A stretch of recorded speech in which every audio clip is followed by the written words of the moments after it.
Bayangkan, kamu berlari dari sebuah tempat, bukan karena benci, tapi karena hatimu terlalu lelah untuk bertahan, di titik paling gelap dalam hidup, tanpa jalan keluar, tanpa cahaya, tanpa siapapun. Dan di sana, yang tersisa hanya penyesalan dan doa. Inilah kisah seorang nabi.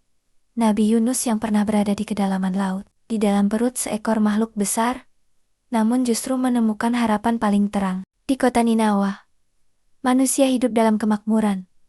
Pasar ramai, rumah megah berdiri, tawa terdengar di mana-mana. Namun hati mereka jauh dari Tuhan. Yunus berdiri di tengah mereka, menyeru dengan penuh kasih, hari demi hari, tahun demi tahun. Yang ia terima hanyalah penolakan.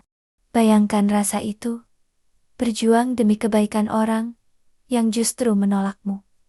Perlahan, kelelahan merayap di hatinya. Suatu malam, dengan hati penuh luka, Nabi Yunus pergi. Ia tidak menunggu perintah. Ia hanya terlalu lelah. Kadang, bahkan orang paling kuat pun ingin menyerah.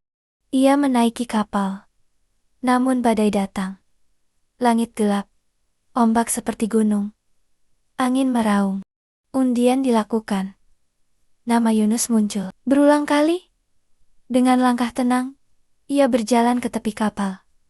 Bayangkan detik itu, angin dingin menyentuh wajah. Laut hitam terbentang luas, dan tidak ada kepastian.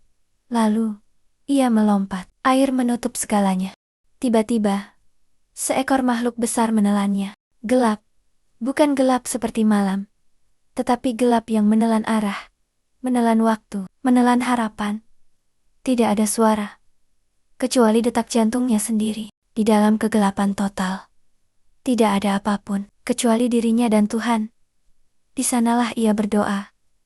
Tidak ada Tuhan selain Engkau, Maha Suci Engkau. Sungguh, aku termasuk orang yang zalim. Bukan sekadar kata ini jeritan jiwa. Dan di kedalaman laut, Tuhan mendengar. Ikan itu naik, dan memuntahkannya ke pantai. Tubuhnya lemah.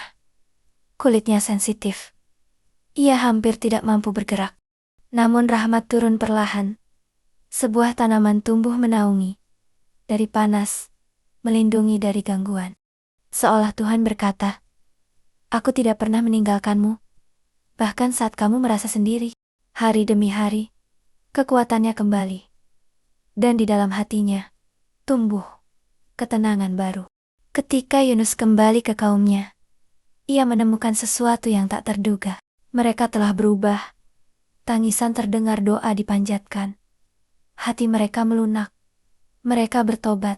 Seolah semua perjalanan panjang itu bukan kegagalan, melainkan bagian dari rencana. Kisah ini bukan sekadar sejarah. Ini cermin. Karena setiap dari kita pernah merasakan perut ikan dalam hidup. Saat masalah terasa menekan. Saat dunia terasa sempit. Saat hati terasa gelap. Dan mungkin, seperti Yunus, kita pernah lari. Namun, kisah ini berbisik. Tidak ada jarak terlalu jauh bagi rahmat Tuhan. Tidak ada kesalahan yang menutup pintu kembali. Tidak ada malam yang tidak berakhir dengan fajar. Jika hari ini kamu merasa tenggelam, merasa sendirian, ingatlah, di kedalaman laut doa tetap sampai. Dan mungkin, yang dibutuhkan hanyalah keberanian untuk berkata, Tuhan, aku kembali.